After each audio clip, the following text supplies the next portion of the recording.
Where's Elpie?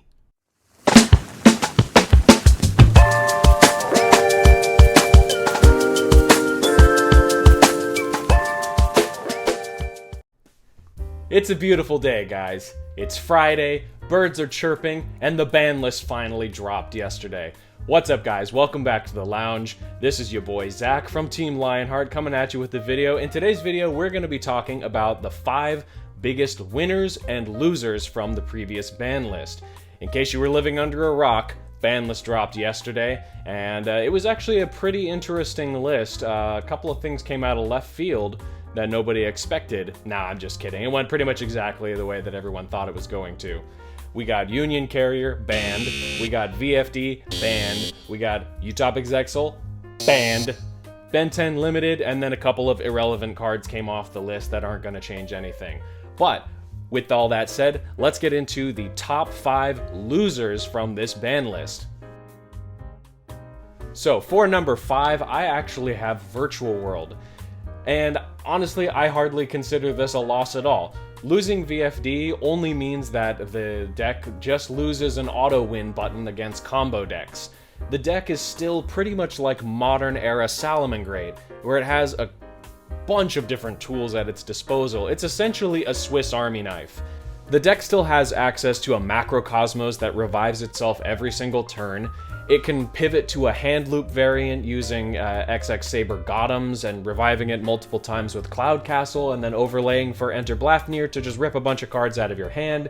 But more interestingly, there's a variant of the deck that uses Ultimate Tzolk'in to bring out Crystal Wing Synchro Dragon, and then uses Muddy Mud Dragon, a relatively unknown level 6 Synchro monster, that can copy a name of a fusion material and then use itself as fusion material. So you use it and the Ultimate Tzolk'in to bring out Red Eyes Dark Dragoon with 0 vanillas. So you can't use the popping effect with that, but you do still get the negate, and it's a 3000 body that just gets bigger. And then of course you have the Shen Shen reviving itself every turn.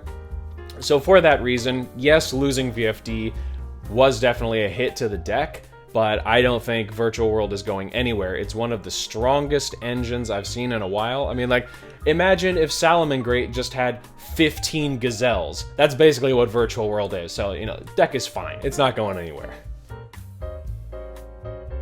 And for number 4, I have Drytron. This comes as no surprise. We have, of course, Union Carrier being banned, so that is going to pretty well hinder the deck.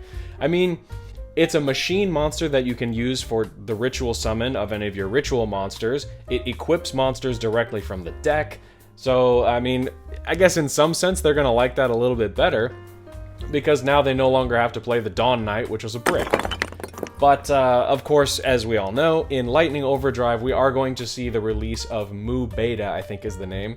That's the rank 1 monster that dumps a Drytron on summon, and then you can detach materials from it instead of tributing them from your hand or field when you perform a ritual summon. Plus, it's a spell or trap negate. I mean, did Drytron really need better cards? Like, come on. And then, of course, there's the fairy half of the deck with Ben 10 being limited. I see Drytron definitely adapting here. I mean, not being able to abuse Ben 10 6 or 7 times in a turn is definitely good news for me. We'll just have to see how they adapt moving forward. Let's see if maybe the Necros version or the Megalith version ends up being good. I've heard talk of using the Megalith package to make Beatrice, and then Beatrice is kind of like your stand-in for Union Carrier. We'll just have to see. But that's what I've got for number 4 on my list of ban list losers. Now moving on to number 3. Ironically, it's actually trap decks. Sort of counterintuitively, VFD being in the format was kind of like an FTK against combo decks. And when combo decks are not really super viable, what do people pivot to? Control decks. So, in a way, I'm actually really sad to see Calamities go for that reason alone. I understand that it's a terribly designed card, it's just like super unhealthy for the game, but it actually did result in a format where trap cards were good again. So I understand why it had to go, but strap yourselves in, folks, because it's back to Wombo combo time. And that, of course, brings us to number 2 on our losers for this list, and I have this as any Numeron deck. Losing Utopic Zexal I don't think anybody's sad about it except for maybe pure Numeron players. But it's just another nasty floodgate card that says you can't play Yu-Gi-Oh! Konami has been definitely cracking down on cards like this in the last couple of years. But without Utopic Zexal, the Numeron engine kind of just lacks a good enough payoff to justify paying all of these bad cards. So, rest in peace, Numerons. That's all I got to say about that. And my heart goes out to you guys. The biggest loser on this ban list, it's ABCs. Man, you guys really just can never catch a break, do you? Between Summon Sorceress and A Assault Core getting limited because they were afraid that Firewall Dragon and A Assault Core would be the problem. Ancient Fairy Dragon getting banned, Terraforming getting limited. You guys are just no stranger to being collateral damage on the ban list, so, you know, my heart goes out to you, ABC players. I was actually really looking forward to playing ABC myself and bringing it to locals, but with Union Carrier gone, I don't really see how ABC is going to be relevant moving forward.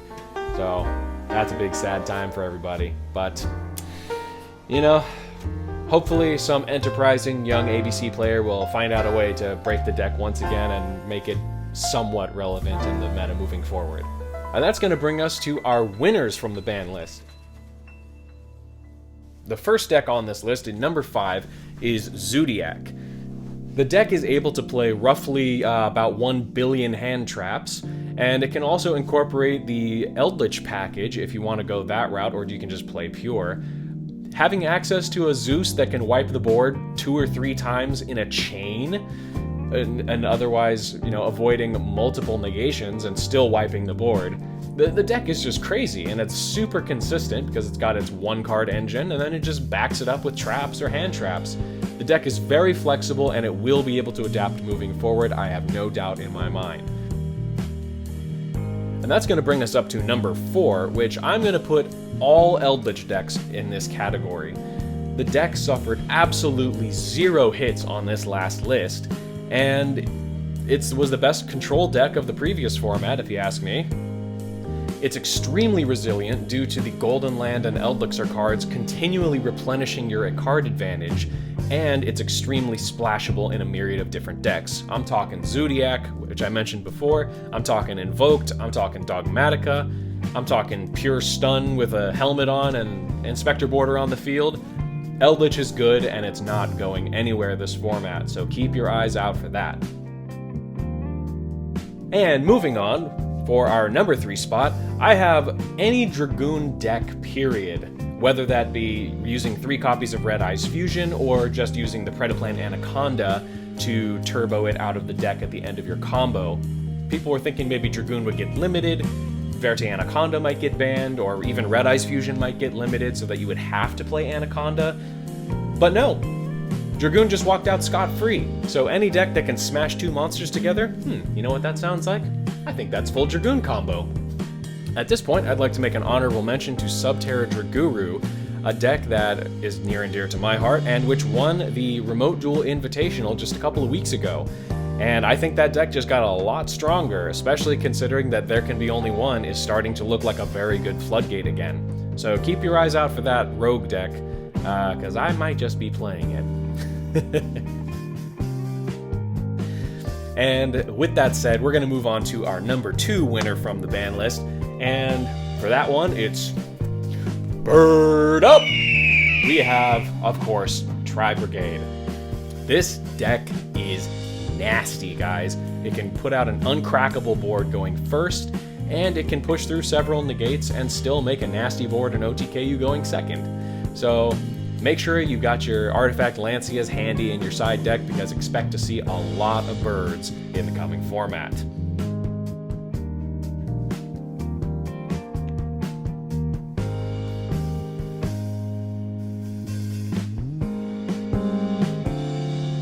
Oh, sorry.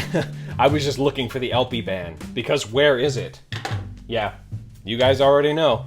LP lived yet another list without getting banned on the Forbidden and Limited list, so we're just going to have a couple more months of Dragon Link. It was already an extremely strong deck. Being able to pump out multiple negates and interruptions going first while ripping cards out of your hand as well. And then going second, it could just blow up your field with Chaos Dragon Levianeer and then kill you with Borosword Dragon. The deck is scary, and it can push through multiple hand traps. I've definitely had games against Dragon Link where I've dropped Ash, Gamma, and Nib, and they still made a board and still won the game. So definitely keep your eyes out for Dragon Link. The deck is disgusting, and I think it's probably well positioned to be, if not the best deck, then definitely one of the best decks of the coming format. Well guys, that's all I've got to say about the top 5 winners and losers from the March 2021 ban list. I really hope you have enjoyed this video. If you have, make sure to give us a like, subscribe to the channel, and if you feel I've missed anything, if there are any decks that you feel are going to be better this coming format, or any decks that have been completely slaughtered by the ban list, even more than ABC, go ahead and drop them down in the comments. Well, that's all I've got, guys. Thank you so much for watching, and we'll see you in the next video. Peace out.